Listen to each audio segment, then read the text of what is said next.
Bonjour, everyone. Hi, this is Neshi Lokotz. Welcome to Communications from Home, my weekly evening live stream show right here on Star Nations Organization on Facebook.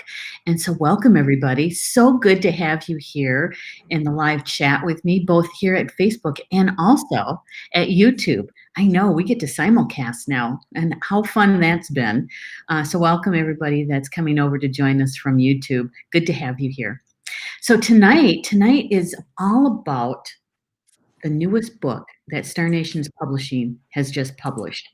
And if you are really interested in learning more or deepening your connection, your understanding of integrating ancient truths into the modern world, then you're going to like The Key of Life by the newest author here at Star Nations, Ortrun Franklin. And let me tell you just a little bit about the book, okay? It is a compilation of the articles that Ortrun has written for Star Nations magazine. She has been a contributing writer for the magazine since 2013. I know, it's been a long time. And so we went through all of the articles, and we found the common theme, which we kind of already knew was going to be about the Egyptian mysteries. And so what she does is she gently leads you into discovering who you truly are. She shares her glimpses of her personal life experiences and how to connect with spirit through meditation and intertwining ancient truths into daily life. And that is about the book. But you know what? So many of us know Ortrun here at Star Nations. She is one of our elders here in our community. And for those of you who might not know Ortrun, you might want to sit back and listen just a little bit to her bio, because I'm actually going to share with you what we have shared with others, because many people don't realize part of her background. Okay, so you know that Ortrun has led a really an extraordinary life, because she started out in her childhood in Germany. And actually, she was born in Yugoslavia. Lots of people don't know that. During World War II, she and her family fled the Russians when she was 2 months old. And she, so what we read about this is she harbored death by age 6 months, became a displaced person, crossed the Atlantic Ocean to America, and adjusted to a different language and a different culture here in America. Losing her father at age 14, some people don't realize that happened to her, caused her to question what life was all about at such a young age. She retreated to her church, where she experienced solace while in prayer. Meditation came easy for her. And I have to tell you that if you've ever experienced one of Ortrun's guided meditations, you can tell, you can feel it, that experience that she has with it. She recognized that meditation was her way of life. She began teaching and leading meditation. Her melodic voice brought about peace, harmony, and a sense of at oneness for those listening, and I can attest to that. Soon she became a sought-after voice to set the tone for conferences and seminars throughout North America. Her meditation CDs are utilized throughout the world. Her thirst for knowledge led her to undertake many disciplines and studies, books on sacred texts and rituals, and most notably the writing of Hamid Bey, a 7-ring master of the Coptic mystery schools. Ortrun is an ordained Coptic minister since 1978. Experiencing Egypt further deepened her desire to understand the mysteries. She founded Key of Life, the mystery school, in 2011. She instructs seekers about the path of the mystery schools and assists individuals on their ascension path as a meditation practitioner, chakra blockage clearing practitioner, intuitive spiritual coach, and disembodied spirit emissary. She is also, as I shared with you earlier, a contributing writer for the Star Nations magazine, but she is also a co-host for a live stream show, Living in Two Worlds. And I tell you what, she's a busy lady. She's a busy lady. And so I want to bring her on, now that you know a little bit about Ortrun, our newest author here at Star Nations Publishing. Ortrun, come on in. Well, hi there.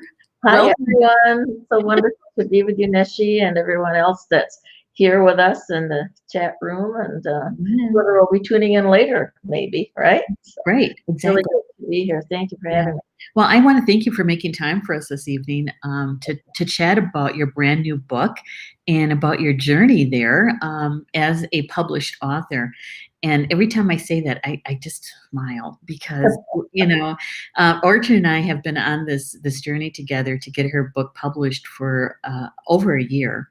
And so why don't we say hi to a couple people that are in the live chat with us. Okay. Before we get rolling, Rochelle's here. Hello, Rochelle. Hello, Rochelle. Good to see you. It's good to have you here. Of course, Rob's here. He's our producer. Yes. Thank you, Rob. There. Barbie's here too. Hello, Barbie. Hi, Barbie. Good to have you. See you here. Yeah, and this is Rob also making a comment from YouTube. Oh. Yeah. Nice. Yeah. From Facebook. And so, you know, and some of the people that are in the live chat tonight with us are people who've studied with you. Right? That's wonderful. Yes. Yeah. I certainly recognize. Yeah. So, you know, Ortrun, one of the things that I would like people, well, first of all, I'm going to do this. Oops. This is the proof copy of the book.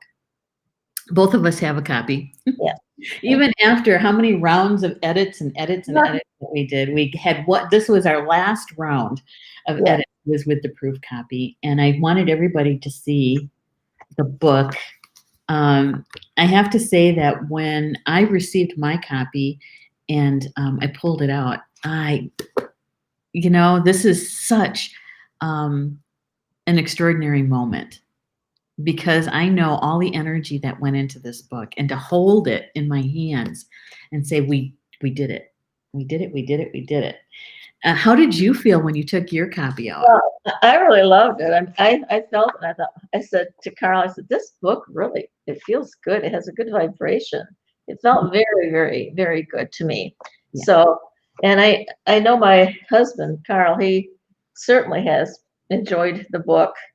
He helped read some of these parts of the book, and he actually said he said he was sad to see it finished because he enjoyed reading it so much. And he said you can really feel it's coming from the heart. And there are a few times he actually walked out and he had tears in his eyes when he was when he was reading certain things, you know, in there. So that was quite meaningful to me, because I just really didn't think that it would go over that way with him. So, because he's usually not that emotional. He doesn't show his emotions much. So that was really a wonderful experience to have him show that. And then, so that was really nice. But other people too, even people that are not into metaphysics, we just sold our condo, and the person that was representing the buyer, she was at our home, and I showed her the book, and she took it too, and she says, is this the cover? And I said, yes. I said, I'm sure this is the cover. It's just, it feels so good, she said. And she find 2 books, which is very interesting, because she's not even a metaphysician. She just knows me from this purchase, you know, her being part of the purchase or the sale of the house. Well, I think that there's 2 different things that are going on there. Is that, yes, the book, when I first pulled it out, and I've had, you know, both of our husbands read the manuscript before it was actually published, right? And so the book has a certain vibration to it that feels so good. But it's also, I think, in the printing of it, what we did was we chose a matte cover rather than a gloss cover. and just the feeling of the texture of the book feels good. And Paul actually noticed that too. After our show last Friday on the launch party, I went home and I was unpacking my backpack and I had it laying on the dining room table and he picked it up and he goes, I still really, this is one of my favorite covers of a book. And then he said, and it feels good. I said, you mean you like the vibration? He goes, no, I like the feel of the paper. Uh-huh. Feel of the paper. It's really interesting in how that is, but there's something about that, just having that kind of a texture. There's something, it actually makes it feel almost like it's a suede. Yeah, That's almost the texture of the cover of the book. But that feels good, but there's something that also makes it feel good inside when you're touching that also. So it isn't just, because of the cover. There's just a whole, it's very interesting. Now I know that we sound a little prejudiced here, don't we? Yeah, I am partial. We have spent lots of time with it, but truly the intent of the book is to help individuals tap into their higher essences and to recognize what great beings of light and love that they are. So it's coming from the heart.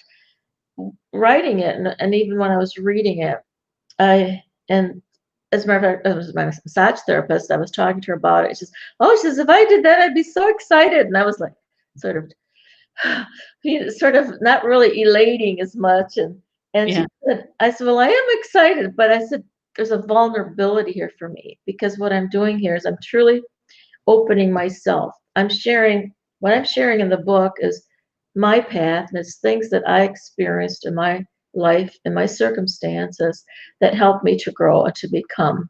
It's that in, if you want to say in Egyptian way, I call it the Sakara, because the Sa, it and the outer it means amulet, but also it means the physical. So it's like you, the physical sun, the S-O-N, and the Ka then takes you into that part of your soul. It connects that with your soul, and then the Ra connects you with the divine. So it's a progression. And Sakara is very important to me, and that is where the Atlanteans brought their teachings.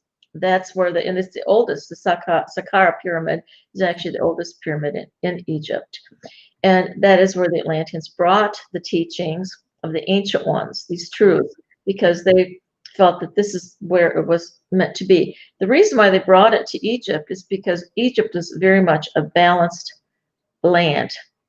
Now, even with speaking about this land, there is the outer land and the inner land. So it's always outer and inner. Everything is always in and out. So you're looking at different levels of awareness and consciousness, even by looking at the country itself.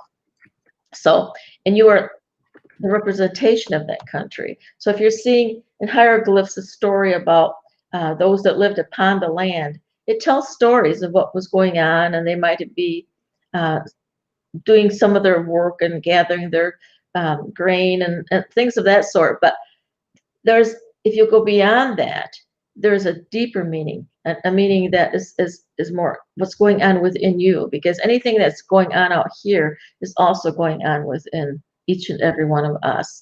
And so, but the book has you connect the outer with the inner so that you can have the understanding, the outer understanding with the inner knowing. Right. And see, and this is one of the things that that really was the epicenter, if you want to call it that, the idea of creating this book, because through your articles for the magazine, because all the entire book, almost everything that Ortrun wrote for the book, she wrote as an article. Now, here's the thing, is that Ortrun wrote a little bit more because she wanted to connect certain things together and to literally lead us on the path that she's talking about right now in the book, and wanted to have it be very apparent that the reader was going on a journey and understanding their journey. And so when Orchard, when you say that there's a vulnerability in the showing, that you started that with your articles and leading us in guided meditations, because I would say probably a good 95%, if not higher, your articles all have a guided meditation. Right. Mm-hmm. And that was, I'm okay, guys, our audience. This is a little peek behind the curtain, so to speak. Is that gathering all of these articles from 2013 to 2019, and then gathering all of the MP3s for the meditations. That took us a good month, if not longer, to gather, right? And then it wasn't just gathering by title, it was the literal getting the article put into a file that Ortrun could access all of them and read through all of them to make that selection. It, and listening to, I re-listened to, I don't know how many of the meditations, it was quite a process in the beginning because Orchard, I think that as you became more comfortable with the writing for the magazine, you started writing longer articles, right? That's true. Originally, when we first started, I think I approached you about doing a meditation for the magazine. And so that was the first idea that came into the magazine. And so there was a very, very short article, just a description of this meditation that I was leading. So that's how it started. But then, as you mentioned, yes, and I'm sure it's because I became more comfortable with myself and expressing myself, that the articles did become longer and longer. And not that long, though. They're not overwhelmingly long. No. They're easy to read, I think. Don't you think, Neshi? Yeah, because that's one of the parameters for a contributing writer, is that the articles are from 900 to 1,200 words for a standard article. Featured articles are a bit longer. Those are 1,500 words. But Ortrun you're always right around 1,000 to 1,100 words, something like that. So. But as I mentioned, the vulnerability of it, because this was my path. This is what, and to just open myself up to see how I gained my higher awareness and my higher consciousness, what really made me tick inside. That's the part that I felt a little bit self-conscious about right at first. And that's why when my friend said, oh, I'd be so excited. And I'm like a little nervous. Yes, but, but it's all good. It's all growth. It's all growth. We have our own ways of growing and becoming.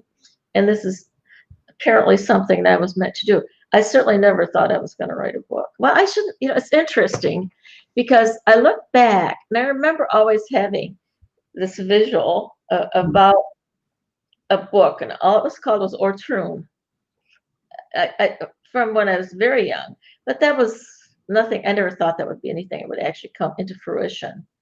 And I never felt that I was that good of a writer because I didn't really know the English language as well as most. I didn't feel. I mean, everyone had ever read anything of mine liked it. But even in school, because I never started speaking English until I was in 3rd grade. And so I felt that I just didn't have the vocabulary, like other people that grew up with the surrounding of having English spoken all of their lives. And it seemed like other people, when they wrote, it'd be so, I called it flowery. They had lots of adjectives. And mine was a little bit more boxy. Yeah. And I was a systems analyst. And I think in some ways, when you look at the book, you can sort of see that too, because I'm quite structured when I lay things out and how to do things. But as I grew, I added a few more adjectives here and there. Well, here is something I think that some people may not know about you. And as a writer, it does take a bit of time, a bit of experience to really find your own voice. Your own voice. And I think that your voice really started coming out when you made that shift between, your meditations are great. I love them. But when you made that leap between just offering the meditation and then you started writing more about your experiences with what you were offering to people, Yeah. is when your voice really started to come out. And um, because I read everybody's article multiple times before we publish a magazine.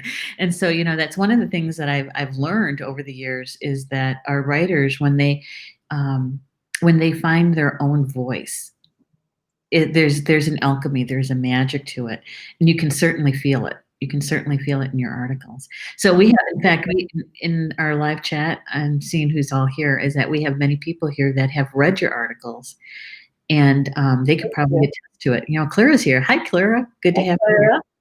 Good to have you here. And Pat's here too. Hi, Pat. Hi, Pat. And Violet. Oh my goodness, Violet's Hi, here. Violet. Yay. Yay. It's good to have you ladies in the house. Yeah.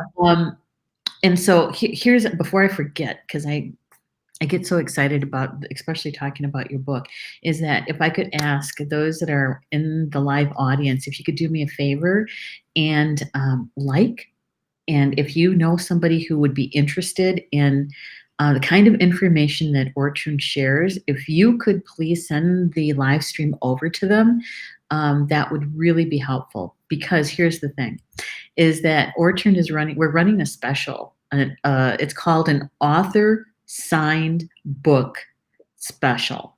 And we're running it from August 12th to September 12th. And so that's one of the reasons why I wanted to bring Ortrun on the show to be with me, so that those people who may not know who Ortrun is, they get to meet her and get to understand why she would even spend the time, the energy in bringing this book and onto the earth plane, right? And pulling all together all those articles. In fact, I don't know if you remember this, Ortrun. I remember it was in the wintertime, because you had said something to me. It's going to be cold out. I'm going to be spending more time inside so I can read all these articles. I think it was like January or February or something like that. And when you contacted me and you said, "Oh my God, I didn't know there were so many."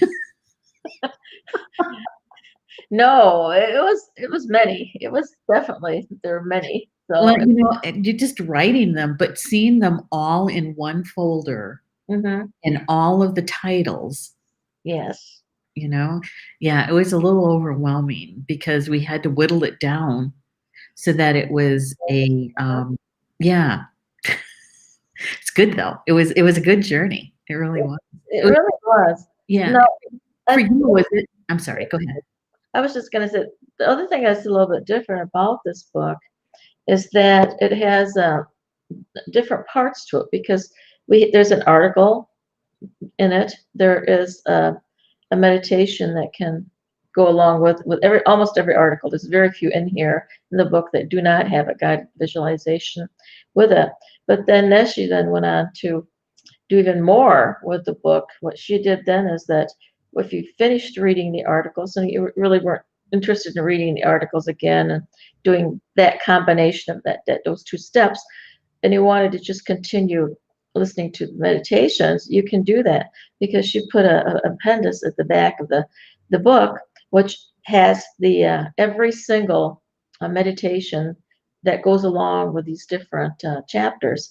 So you can easily get to them. You don't have to dig through the book. And that was I think quite a journey too. To do that. And that's where I re-listened to so many of the meditations, because we wanted to make sure that we got them in the right place, number one. And number two is that I wanted to do it. I wanted to have that experience again, right?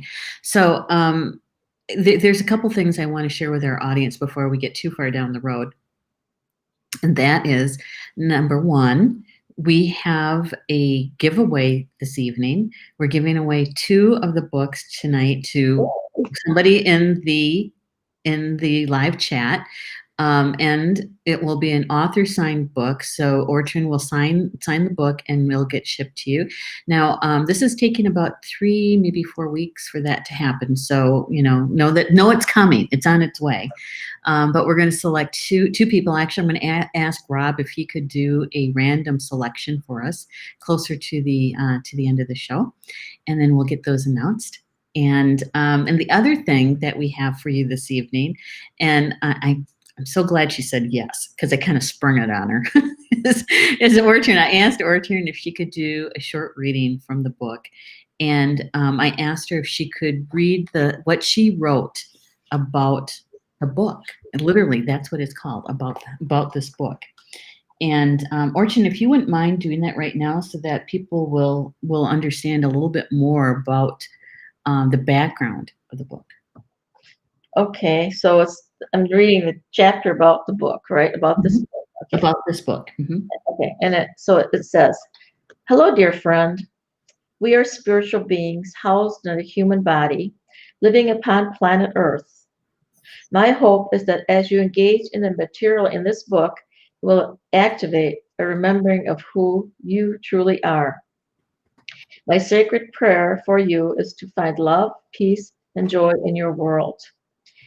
Each article in this book is based on my own paths, experiences, and levels of understanding. To more fully enhance your experience while using this book, I have included a guided meditation/visualization after each article. Here are a few suggestions on how to use this book. Number 1, reading the article will stimulate your mind. Number 2, reading the article and listening to the meditation will reach both your mind and your heart. Once heart and mind are connected, along with intention and focus, divine mind is easier to reach. And number 3, once you have done the above steps, you can enhance your growth by listening to the meditations in the appendix at any time you desire. This will help you to attain greater understanding and reach higher and higher levels of awareness. Of course, the choice is yours as how you utilize this material. Be attentive as you engage in this material.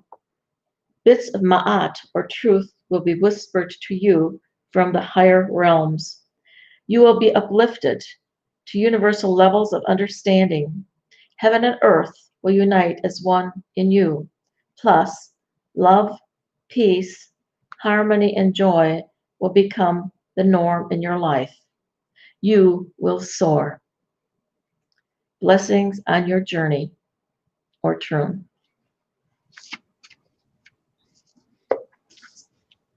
I just love that piece. This is one of the pieces that Ortrun actually added.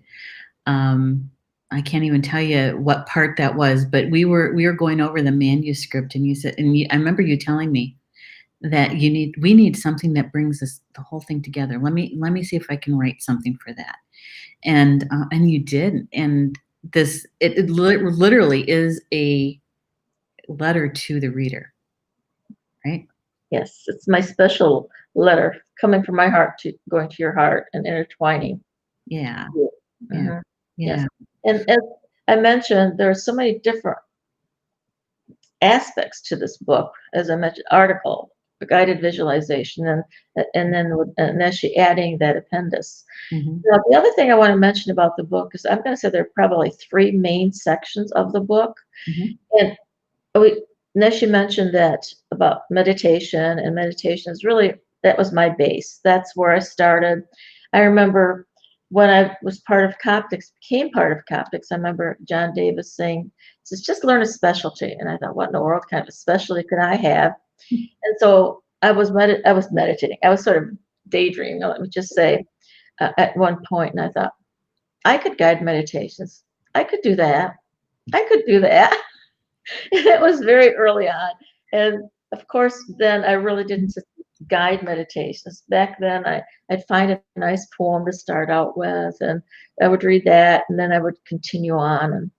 And it was interesting to me when, as I was progressing and feeling more comfortable, I would just do something, maybe whatever, a little reading or something. But I remember a person saying to me, I love it when your shift takes place, because she could tell when I was going from the mental and moving into the heart, because there was a difference. There was just a difference in the sound of my voice Mhm. and the energy that was coming, from me. Mhm. So, but because I believe that in order to grow in awareness and consciousness, meditation is an important aspect of that. So, first section has quite a few articles on that relate to meditation. They're not, they're just articles about someone, healing quickly or healing completely, listening to the silence, things of that sort. But it does tell about meditation. So it's made for someone that might not be used to meditating, Mhm. trying to understand, even trying to figure out what is meditation anyhow.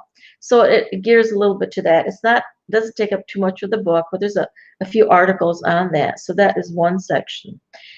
And then plus, of course, it's something that's a review for ones that have been meditating for quite a while Yeah. also. Because I'll tell you, it's interesting how when we meditate, we get to a certain level of meditation, then we forget about old styles or styles you used right at the beginning. And I wanted to mention this, since I made that statement, is I remember when I had back surgery, and they just, my pain was, they couldn't get it under control. It took 3 months really to get my pain under control. But all the while, I was still attempting to meditate and so on. And finally, I went to someone that was a therapist, and she also did some meditation. Of course, she knew right away that I knew more about meditation than she did, because I'd been doing it for so long. I only went 2 times. But what she did for me is she had me go back to the very basics, which I totally had gotten away from. So it was relaxing every little, my little toes, my feet, my legs. I mean, all these things that I had gotten so far away from, but I Mhm. had to focus into the physical part of my body so that the body could heal better. Mhm. And when you meditate a lot, you're more up here. You're not down in the physical. Right. And what I found over the years, with my working with individuals, that many metaphysicians are focusing right up here from the heart on up. Yeah. And the chakras that connect you to the earth sometimes get forgotten. And Yeah. I found that the energies flow very well to the heart, but then all of a sudden they stop. And Mhm. we have to remember that part of ourselves too, because that's how we ground everything into the planet. And if we are always focusing on the, I'm going to say in a sense, the loftiness, if that's what you want to call it, meaning Mhm. really the divine, the beautiful divine, Yeah.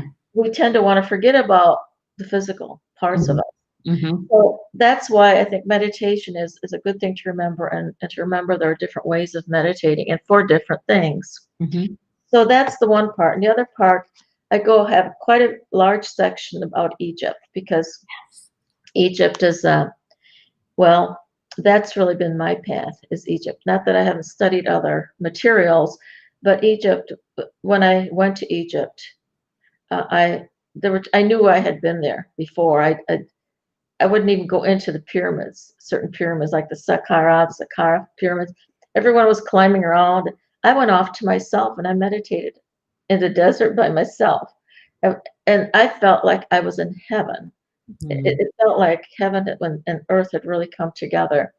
And at that time, the call to prayer was going on in the Nile Valley. And it did. It felt like heaven. Mm. And I was totally alone.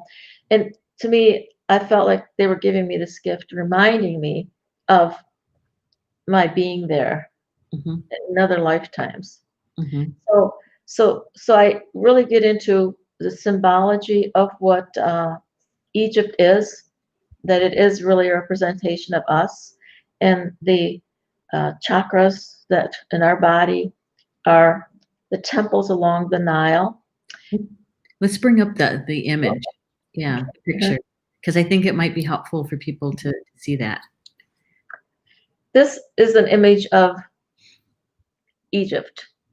And when you look at this image, what's a little bit unusual is that in the northern hemisphere, the rivers always they run south, but the Nile runs what you might call north. And so Upper Egypt is really at the base, and Lower Egypt is um, at the upper part of this picture. What I find interesting is that if you flip that around and you think of Upper Egypt here, so that would represent this part of ourselves, the higher essences of ourselves, symbolically in the ancient Egyptian mystery schools. And then there's, of course, going from the heart down, that would be considered Lower Egypt. But when you flip that over, notice how when you get to what's called the Nile Delta, it's as if you are, this is the your spinal column with the fluidity of the energies flowing around it. And sitting in that lotus position and grounding the energies into the planet. The fluidity of the energies that come from the divine essences are flowing through the Nile River, washing over the chakras, our chakras in our body. And then when we get to the lower part of Egypt, it's flowing out into the sea, which is there. It's physically, it would be the Mediterranean Sea. But once it gets into the water, it becomes that water of life, and which then transverses the planet so that we become that one, and connecting higher essences with the physical essences, and becoming the whole in that manner. So there are many different symbols just with the country, but they're all within us. So like the Giza would be at the base, which would be Lower Egypt. And when you enter the Giza Plateau and study that aspect and going to the pyramids, you're actually moving into what's called the west side of the river, or the moon side. It is the dark side. It's going within. It's going into the darkness to become the light. So all of the temples that are along the west bank, and the same thing with our chakras, that would be our left side, they are the feminine chakras. They're the ones where you go in and you recognize, you learn, and you grow and become. And once you come to the highest aspect of yourself, the divine self, then you then come back into the earth, and you walk the east bank of the Nile, which is actually the outer aspects of self, bringing back into the world the gifts that you have gained and the gifts that you have received in your inner journey. So the west would be your inner journey, and then you reach the highest aspect where you've opened yourself up to the divine and allowed divine energies to come in. And then you come back out into the world, and you're walking the outer world with these new gifts that you have received in your journey. And this is something that is repeated over and over again. The ancient Egyptians, they really believed in reincarnation, and they, of course, saved all of what they had on this earthly realm so that when they came back, they would have it to continue the journey. Well, symbolically, if you go within and think of it in that manner, it's life, death, life, death. We're going up our spiral of higher ascension, and on that spiral, we're always shedding the old, taking on the new, shedding the old, and taking on the new. So it's not necessarily that this is something that we have to save and re-enter, like reincarnate in. It is something, they are called incarnations. They are another time that we are coming and learning something new and going up that spiral of higher ascension. And each one of the temples along the Nile, either whether it's pyramid or temple, they all they cover all of our chakra systems. They may focus on a certain chakra. For instance, I was saying Lower Egypt, and with the pyramid, it focuses on more the grounding of those energies, because we're sitting there and grounding the energies. But the thing of it is that they represent different parts, or the different chakras within us, whether it be the feminine side or the masculine side. But each one of these focuses more on, for instance, if you're in the heart center area, which that school would teach more about the heart energies, but that doesn't mean you're not also getting the influence of all of the other chakras also. It's just that there's more focus on a particular chakra depending on what temple that you're at. So it's really quite interesting. I find it very, very fascinating because Egypt is really, as I said, it's a representation of you, it's a symbolic you. And this one author, Rene Schweller de Labutbitz was his name. He was a French, well, he became an Egyptologist and he took his whole family to Egypt. This was in the 30s. And he lived at Luxor, at the temple of Luxor for 15 years and studied the ins and outs of Luxor. And he found that the temple actually represented proportionally us, like from the foyer might represent the from our foot up to our knee. It was all proportional. So one of his books is called The Temple of Man, but each one of the chakras represents us as a temple of man, but we're that reflection of then that hologram of the Milky Way galaxy and the universe and on to the divine all. So it's such a, for me, I just feel it's such a fascinating and fun journey to start thinking in a little different manner and focusing what you always thought was on the outer, and then start taking it within and really finding a different perspective, a deeper perspective of all of our life, our daily life. The outer that's here has a different meaning with your inner self. So that's, I said quite a bit about the Egyptian section. But then the third section has to do with just living the truths, Yeah. all year long. So those are articles taking through every month, January through December, and it has an article to do with specifically what's focused on certain months. Well, I just want to say now, okay, audience, now you know why. Just given that little piece about the Nile River and showing you that graphic, that particular map is in the book.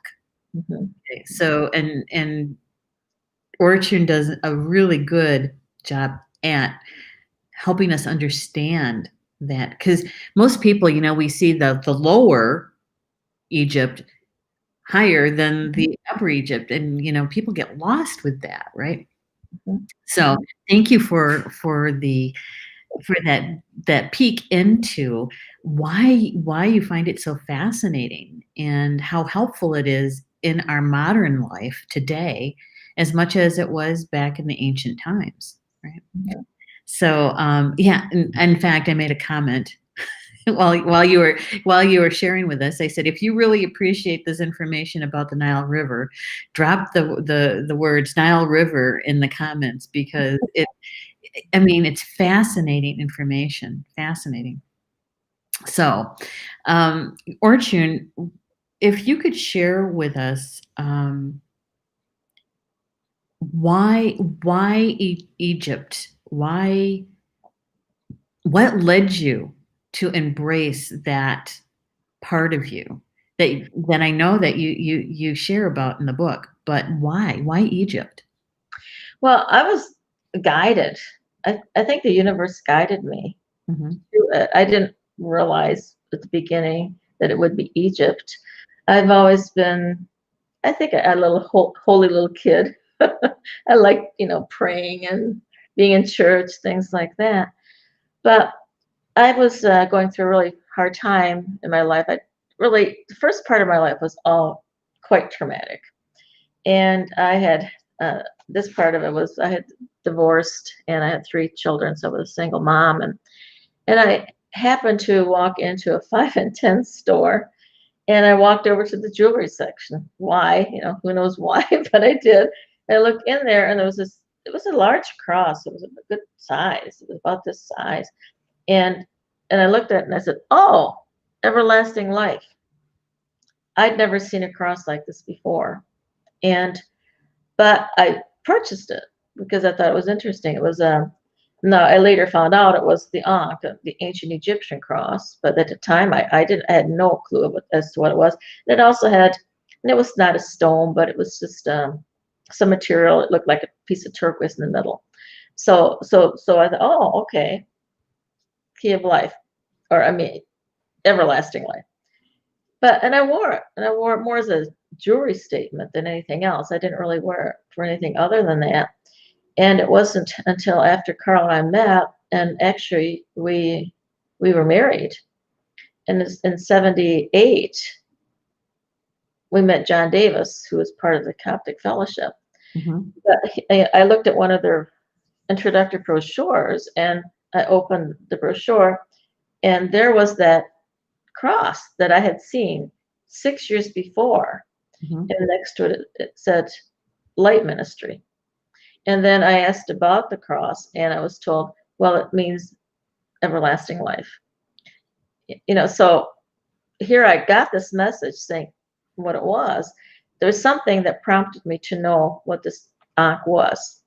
And so that was one clue. And then the second clue was when I saw this and it said Light Ministry. And of course, I was really being led into that type of energy. And then it was, I think it was that same, actually, it wasn't that same year. It was quite a few years later, probably another 6 years later. And we were at a conference, a Coptic conference, and there was John Davis was actually then doing tours to Egypt. Mhm. And he at that particular year, we were giving a free trip to Egypt away.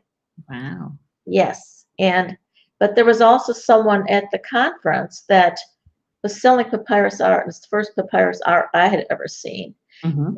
And this beautiful papyrus art that I loved had Tutankhamun and his bride in it, and they looked so balanced. And I thought, I really want this papyrus. And Carl finally got it for him. But the reason why I wanted it is because it just looked so balanced. It looked like such a balanced relationship, and that's what I wanted in my marriage. Not that we didn't have a good relationship, but I just knew it could be better. Mhm. So anyhow, later that afternoon, they did the drawing, and I won the trip to Egypt.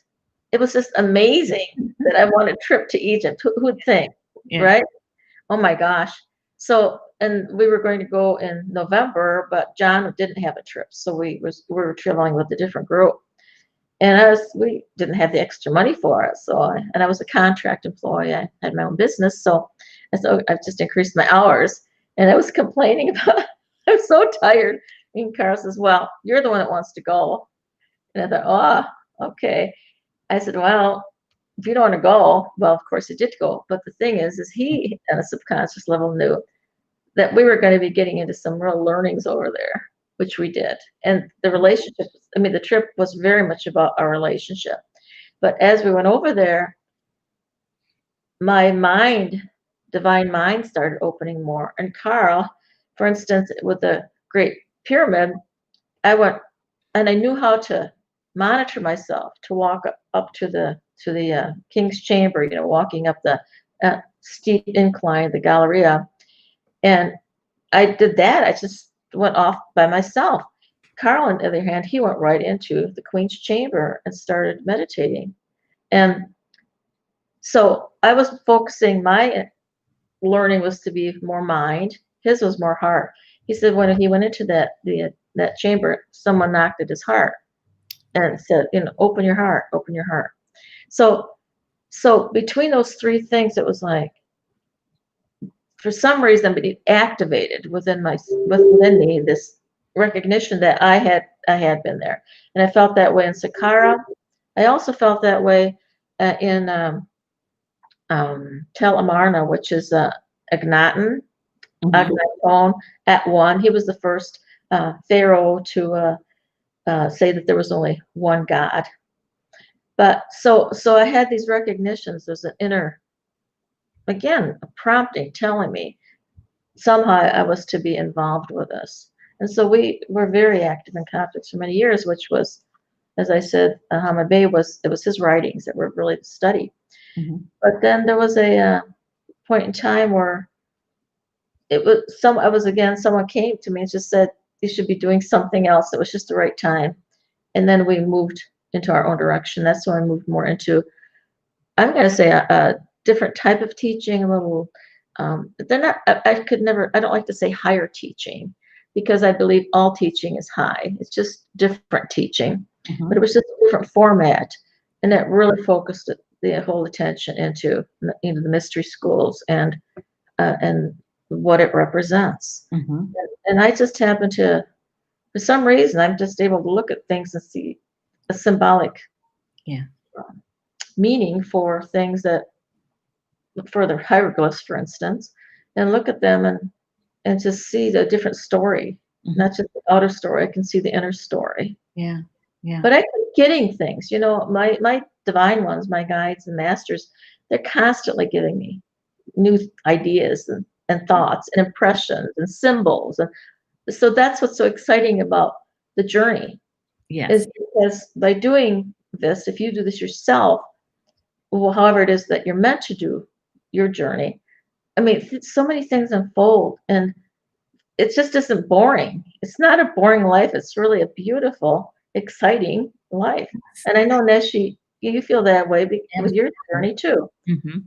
Everything we experience is about our soul growth. Even if we deem it or call it, you know, a lower vibration or negative thing, it really is all about our soul growth. And so I want to show a few of the comments that have been coming through. So Rob, our producer, Rob, if you could bring up some of the comments, that would be great. Yeah, and this is his own comment. The idea the North is up and is a cartographer's prejudice. Well, it could be, but you know, it tells a deeper story, right? And it really does. For me, whenever I look at a map like that about the Nile River, it shows us the duality that's here on Earth. That's what I feel too. Is that duality? I mean, you know, I'm just talking about the river and the chakras, but really, to me, it also, when I look at it, I can also see the inverted pyramid and the erect pyramid going upward, the masculine, feminine, intertwining and becoming that whole. Right. Which has everything to do with the Merkaba, right? Right. Violet is saying, I just wanted to say I love your meditations. I have several CDs. Thank you, Violet.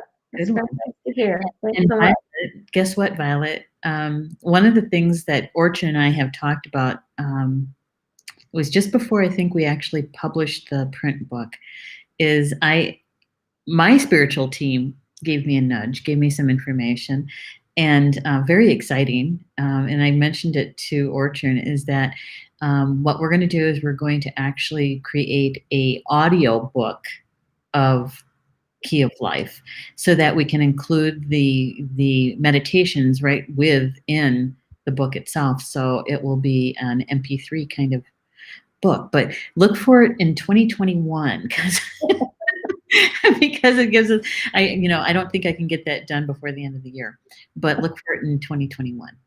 Yeah. And the other piece is that Ortrun is actually going to be doing a classwork, turning it into a workbook out of this too. So this is just the beginning, guys.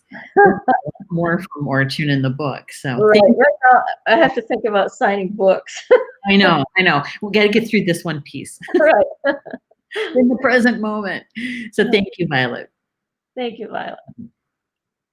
And Bobby's here. Hey, Bobby. She says road trip with her, meaning Ortrun, to the Nile would be such a fascinating way to see that part of the world and how we are connected. Wouldn't that be, though? So, Ortrun, that's the other thing, is maybe you can organize a trip to Egypt at some. I don't know. It'll be interesting what, I'm guided to do. You never know. Never know. Never know. Always a possibility. That's right. Yeah. So thank you, Bobby. It's good to have you in the house, Bobby. It's been a while. Tazzie's here too. Hello. And she wrote Nile River because I said if they, appreciate the information. It's a symbol. It really is. It really, really is. Yes. Oh, she says, I've been getting messages. Good one. For you. Yeah. She says, I'm not gonna lie, been scared. I'm not supposed to be. It's because I've been in the dark for 37 years, just waking up, and no, I am not crazy. I'm trying to find the truth. Good for You you. know, Finding that's, your own truth. that's right. And yes, I think it's wonderful. Good for you, Tazzy, that Yeah, you're it doing. makes all kinds of sense. And Yes, you do. I'm so And, glad you found us here at Star Nation. yeah. Yeah, Uh-huh. he says y'all are giving so much valuable information. Thank you, love and light. You're very welcome. I'm so glad you're here with us, Tazzy. Thanks for being here. Yes. Yeah. So I think we're caught up with comments.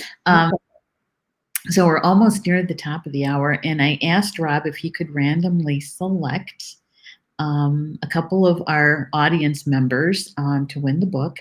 And greetings from Rob. Hello, Rob. London. Yeah. And so, yeah, the book, they're going to be signed by Ortrun. And so it's a special we're running right now for an author signed book. If you'd like at a special price, it's $12.95. I think it is $12.99. I think it is. And so Rob is going to put the link up as well on where you can purchase your book at this special price, because on September 13th it goes to the retail price of $15. And so yeah. And I tell you what, I want to show the cover, and I don't know, Rob is kind of busy right now doing a random selection of winners, but I wanted to explain a little bit about the cover while we're waiting for Rob. When we were in the early stages of creating the book, and what kind of feeling did Ortrun want for the book and the book cover?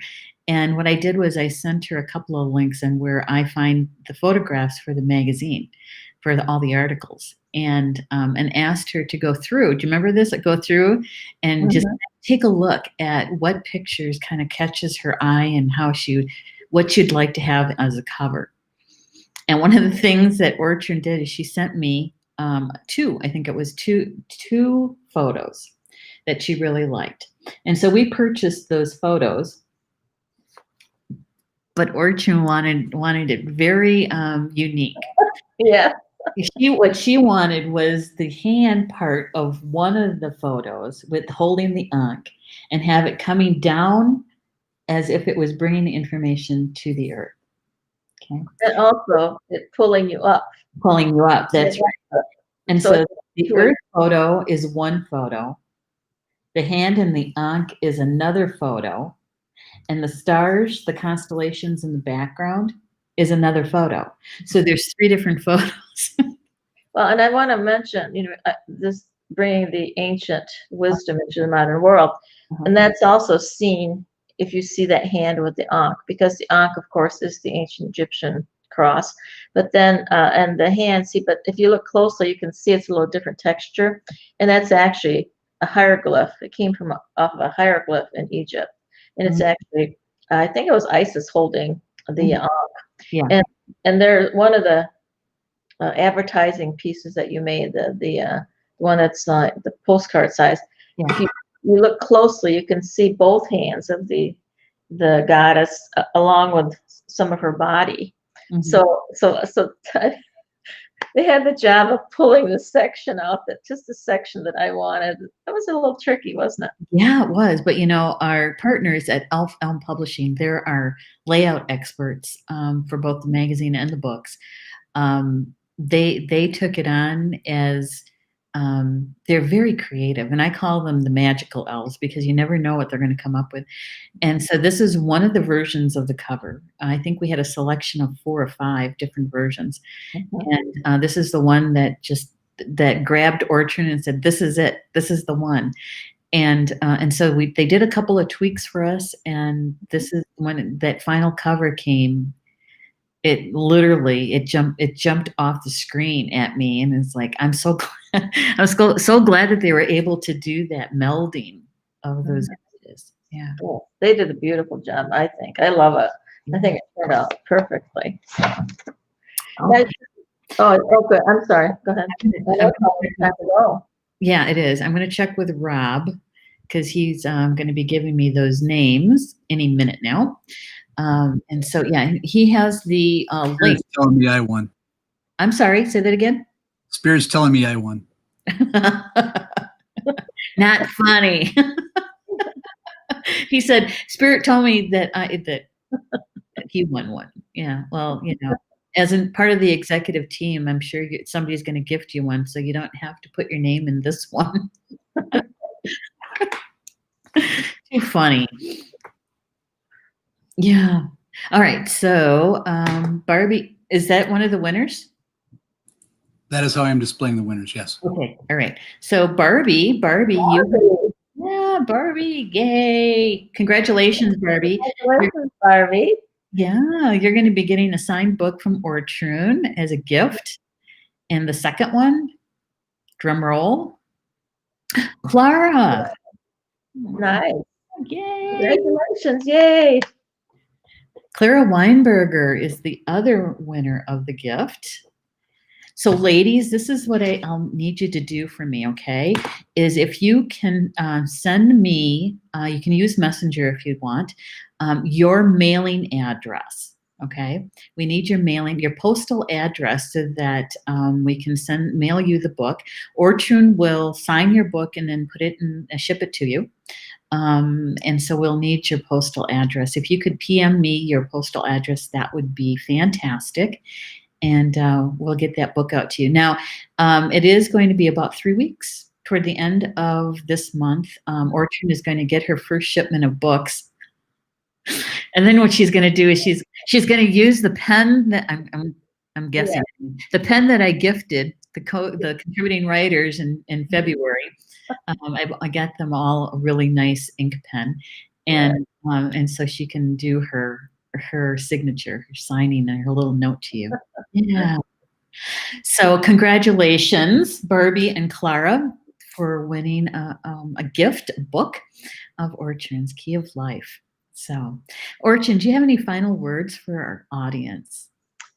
Well, I just really love every one of you, and I wish that you could see yourself the way that I truly see you and visualize you and I know. And a lot of that is because I grew from being what I felt truly after my hard things through life where things started to change for me, feeling like I was nothing. I was just a piece of dirt. I really did after divorces and things, just tragedies in my life.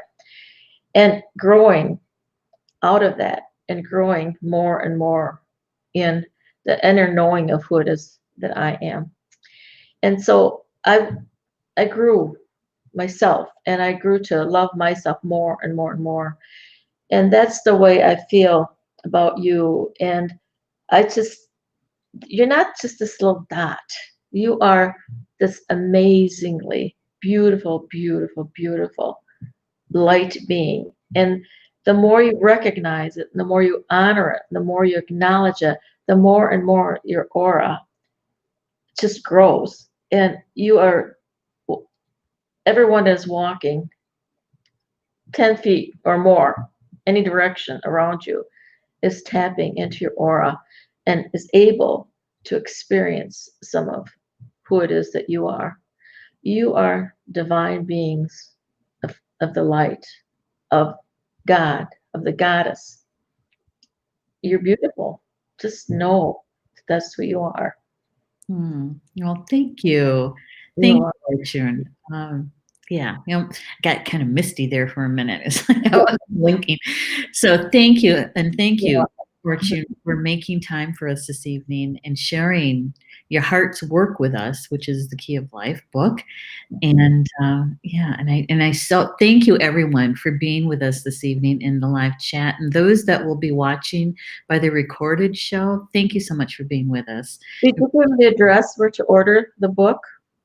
Actually, both links are in the comments. Rob put them in there. There they go. Thank you, Rob. You visit us at our Star Nations website to order the book, or you can go to the social media link that we're using with PayPal.